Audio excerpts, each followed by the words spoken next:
Walking Out with Jonathan Holloway and Liam Grundy.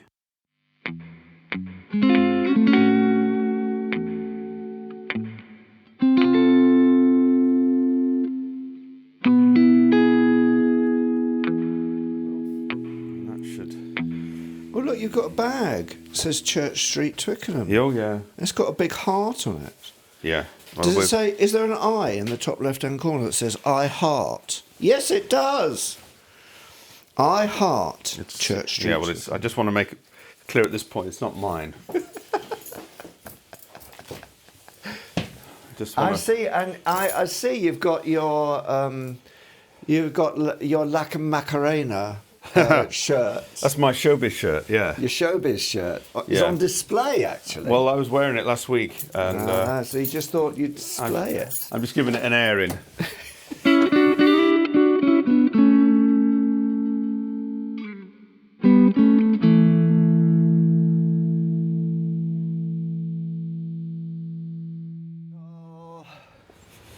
Oh, Lordy. We're back on the beat.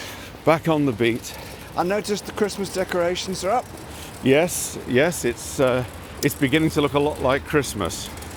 Or not. Or not, yes, yeah. Which way are we going? Should we go this way? Yeah. I'm just thinking because we'll get off the road quicker. Yeah. Oh, look, there's a big thing outside that Someone's moving. Derma Pen World. Derma Pen World. Oh. Derma. So that's a Derma pen.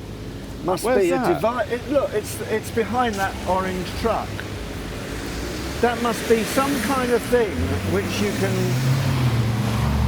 can either obliterate the growths on your face with, so it zaps them, or alternatively it might cover them up. Well, you know, I've had problems with me nodules on my face. I don't know if I told you, but I was. Well, you said that you had blemishes. Yeah, you know, which in showbiz can be the kiss of death. Oh yeah, yeah. Can make the difference between doing panto at the London Palladium and doing panto in Ipswich. So, right. Yeah. you know, which is always a worry. Yeah. So I went to see a dermatologist, and they said, "Oh yeah, it's we'll have a look at this and we'll sort it out." So I said, "Okay, great." And then I think I told you I don't know if I did. I was in France, and I was looking at. I was in the hotel, and I was sort of had my feet up. Yeah. And I was looking at me with the phone, going to take a picture just so I could have a look properly about what was going on dermatological on my face, like yeah, great. on my nodule.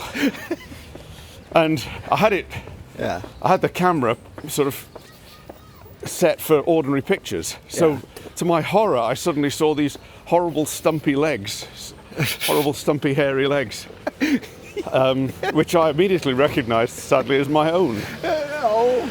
And I thought, oh, that's quite funny, because, you know, people take these thigh-down holiday snaps when they're by the pool, you know, especially women. Oh, yeah. And they have these sort of lovely, elegant legs, and there's a swimming pool there. Yeah.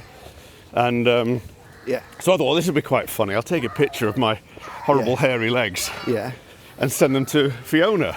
That'll, you know, because it's things like that keep a relationship together, isn't it? so I said to her, I better tell you. I said, I'm sending you a picture, don't be alarmed. And I thought what I'll do is I'll just add a touch of underpant in the picture, just as a serving suggestion. Ooh, a serving suggestion. Yeah, you know. Yeah, very good. And I sent it to Fiona's WhatsApp. This could be yours. Hey? Yeah, that's right, yeah. Yeah. You know, hello ladies. And I sent it to Fiona's WhatsApp. Yeah. Or I thought I'd sent it to Fiona's WhatsApp. Oh no. And I sent it to her family's group WhatsApp. No, what, your little legs and your underpants? Yeah. You sent your wife's entire family? Yeah. And I said to Fiona, oh, guess what I've done? And of course, there's nothing, you know, everyone talks about the creepy uncle. Yes. Hey, that was me. So So I thought, oh God, what am I going to do? I thought immediately I'll erase it. Yeah. With any normal person would. Yeah. But Fiona's niece, who runs the group, Yeah. Unfortunately, it's set so that only she can view, and everyone can view, but only she can erase. So did you have to get in contact with them, try and explain? First thing the next morning, at about 6:30, please, will you? It was a joke, Oh, really? Yeah, yeah. That horrible, creepy uncle.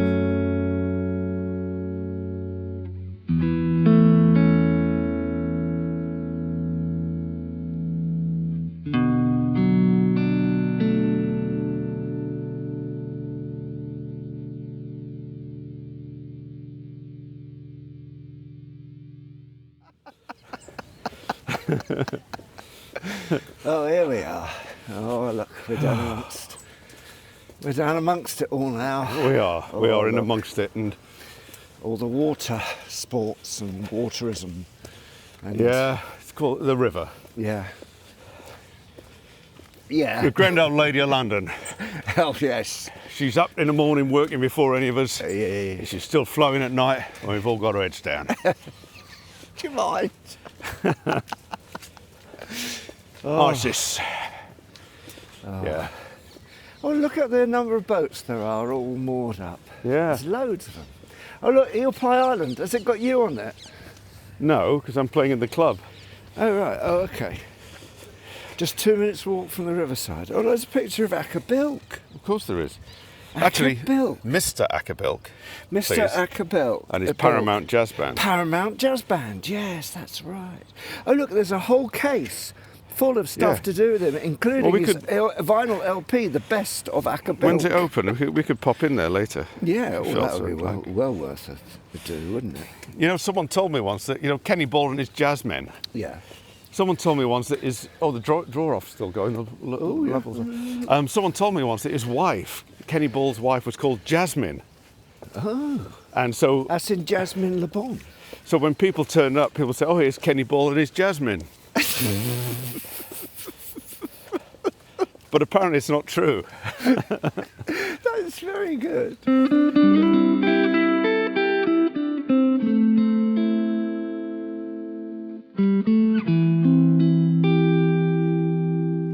It goes along with that thing where somebody was at the Rock and Roll Hall of Fame, and there was Little Richard and Jerry Lee and Chuck and Bo Diddley, and of course Chuck was never one for inviting his wife anywhere because he had other arrangements, and Little Richard was on his own planet and all that, but Bo Diddley turned up with his wife. Oh yeah.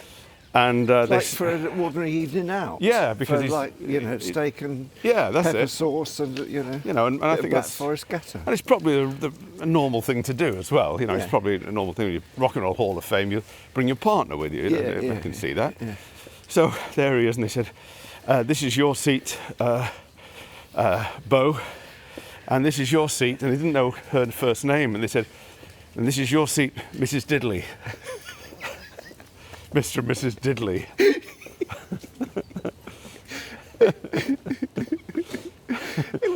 I bet she said, "I wish you hadn't had that silly bloody name." Yeah, exactly. Sick of this. I've been married to you now for 50 years, and everyone calls me Mrs. Diddley.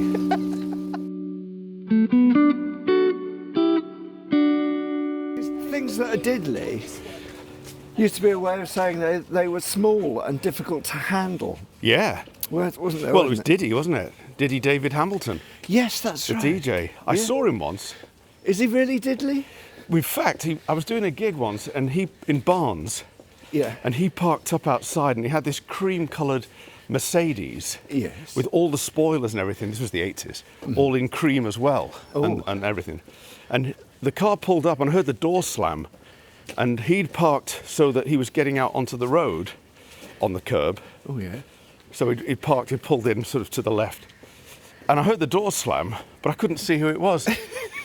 And it was Diddy. It's because it was too Diddy. And he got out the other side of the car, because it must have been a right-hand drive.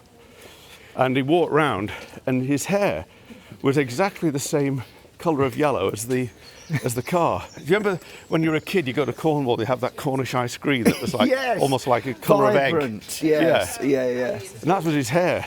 Oh. Yeah, but he seemed quite a nice bloke. And then, actually, I had 2 encounters with Diddy David Hamilton. Yeah. 3. Oh, God. I did the... you and him should have lived together. He wouldn't have it. He said he said it worked just as the way it is. He said it's working just the way it is. I was doing Pebble Mill at 1, and he was on it. And then I was driving up the motorway, and this sort of jazzed up Mini Cooper overtook me at high speed, and the number plate was Diddy. No. And that was David. Oh, gosh. Because he was called Diddy, of course, by Ken Dodd. It was called Diddy, but... Yeah, because the Diddy Men and all that. So because the Diddy Men were tiny... Yeah, and he on Ken Dodd's show... And he came on? Yeah, Diddy David was the straight man for a while. Diddy was Ken Dodd's straight man? And Ken was the sort of the zany sort of comedian. Wow. And Ken dubbed him Diddy. Dubbed him Diddy. Dodd dubbed him Diddy. Yeah. Ken Dodd dubbed. That's difficult to say, isn't it? Yeah. That would be a super warm-up backstage before we go on. Yes. They'll be doing that. Yeah, they will be doing that, actually. They'll be doing that at the Panto in Ipswich. Oh. Have you got your Panto tickets? Well, actually, I'm a bit tardy on the old Panto. Oh. I haven't got my Panto tickets yet. Which ones are you going to? All of them. Travelling around the country. Yeah. Actually, I think in Richmond this year it's Me, Matt Baker. Me, Matt Baker in Aladdin, I think, or something. Oh, no, probably not Aladdin. No, because that would not be right. It's... Unless they play down the Ying Tong aspect of it all. Oh dear. But it's very fashionable now because of the role reversals and the principal boy being a girl and oh, right. Widow Twanky being a man and all that. Oh right, yeah. Is that fashionable? I mean, I don't know if that's wrong or right. I think it's all okay. Really, is it? Biggins isn't there this year. Chris isn't there. Chris isn't there. Christopher Biggins.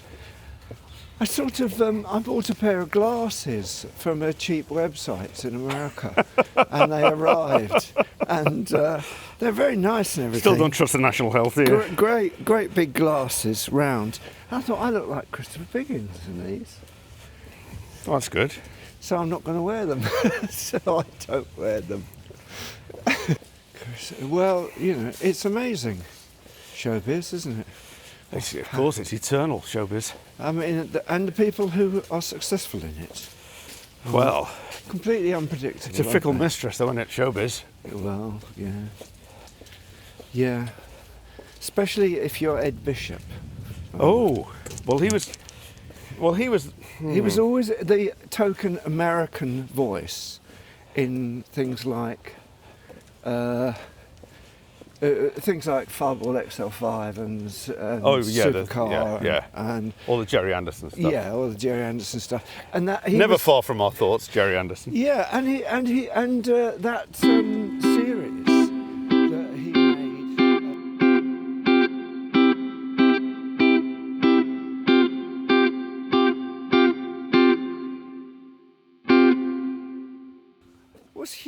I thought Huey Green was Irish. Have a care. You're thinking of Eamon Andrews, of course. Oh, am I? And Bernard Braden was Canadian as well. Braden, yeah. Ooh, yeah. Yeah, I think it was to do with... was that called That's Life? Yes. No, it was called Braden Beat. Braden Beat. And it had that woman who had Esther on. Esther. Thank you, Esther. Esther. Thank you, Esther. Yeah. And then she, of course, at the time, from I remember, uproar as a child. Yeah. That she had left the Braden Beat, and set up her own version of it called That's Life on the BBC. Oh, right. Was the Braden Beat on ITV? I think it was. Oh, I don't remember. And Bernard Braden was very bitter about it because his was like the first consumer programme. Oh, I see. And she sort of went off and set up her own. I don't know if that might or might not be true, but that was that's what I remember as a small child scanning the showbiz pages at the age of 6. And also coincidentally, the other day you mentioned the Lotus Eaters. Ah, with Ian Hendry and Ian Hendry. Wanda. And Wanda was in UFO. She was, much to my delight. Well, as a small boy? As a small boy with knobbly knees. Knobbly knees. Yeah, that's right.